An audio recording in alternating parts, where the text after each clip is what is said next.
Whenever I talk about trans issues, I really become emotional because growing up was a struggle. It's something that continues till to date. Struggling is part of our pains, it's part of our bodies, it's part of everything. So for me to be standing here, expressing myself, expressing my gender identity and taking pride in it, it is liberating. It is liberating. Today is the first ever Africa Trans Visibility Day here at Constitution Hill in Johannesburg. And it's an event that we put together to bring together African trans activists from different countries to talk about our challenges and visibilize our struggles, our pain, and all the different issues that impact on the trans community on this continent specifically. But today, the pain is going to be transformed into something revolutionary.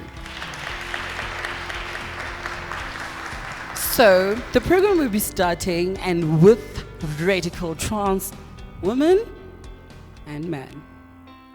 The day started with a regional panel. We had activists from Botswana, Lesotho, Namibia, and Uganda talking about the situation of trans lives in their various countries. We've got issues with the health system where if you go for a medical checkup, you sometimes get chased away or you are not helped. In Uganda, trans issues, they have no idea what gender identity issues are. So it's a very difficult situation. You're looking at the fact that if we're saying this is the law that's supposed to protect all human beings, all citizens of the country, then that continues to make trans people non-citizens, and that cannot continue, it cannot be allowed to continue. We are here and then we want to be included, we want to be visible, we want to be heard, and people have to listen to us as trans-identifying people. I'm just happy about the fact that different people from different continents come together and show that this is not a taboo, this is not something that could be healed, this is not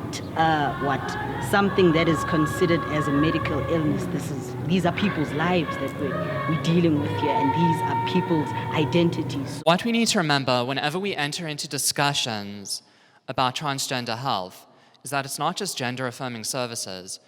We also had Dr. Anastasia Thompson speak to us about the different considerations of trans healthcare. We are transgender people. Transgender is the adjective. First and foremost, we are people. Most prides about the gays and the lesbians, they don't involve transgenders.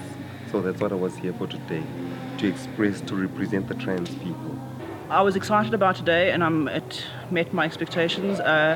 First of all, just to see so many trans people here, I felt better and more welcome here than I did ever at Gay Pride. The Trans Collective came out of a space where all of us were part of a movement called Roads Must Fall. From South Africa, we had students who've been involved with the Fees Must Fall movement. Our bodies as black, poor, queer, trans women, our psyches were not quite part of the mainstream discourse there. And that was followed by a series of performances from different people. Trans bodies, trans lives, trans voices amplified. Is that you, baby?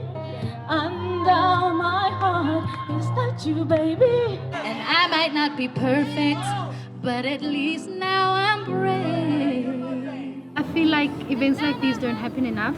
I feel like awareness is not created enough, and I feel that as a society it is our responsibility to take charge and to take notes and to be informed of what other individuals are experiencing and going through to support one another. So for me this is amazing, especially as a young person in South Africa. That ain't bad.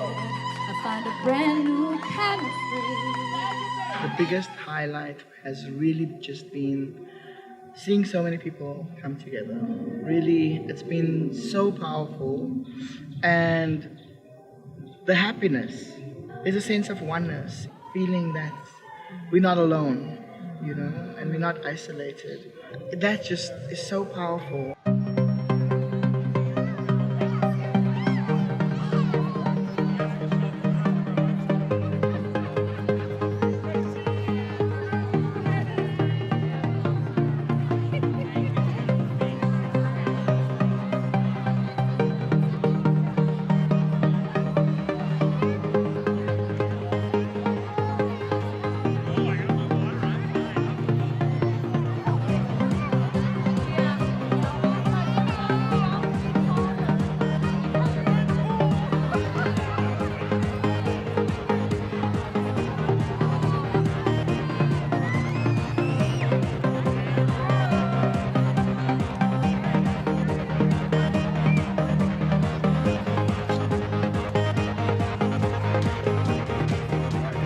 this is definitely an initiative we'd like to build on. I think ideally we'd love to see it go to different countries, different organizations, rotate, and really be owned by the trans movement.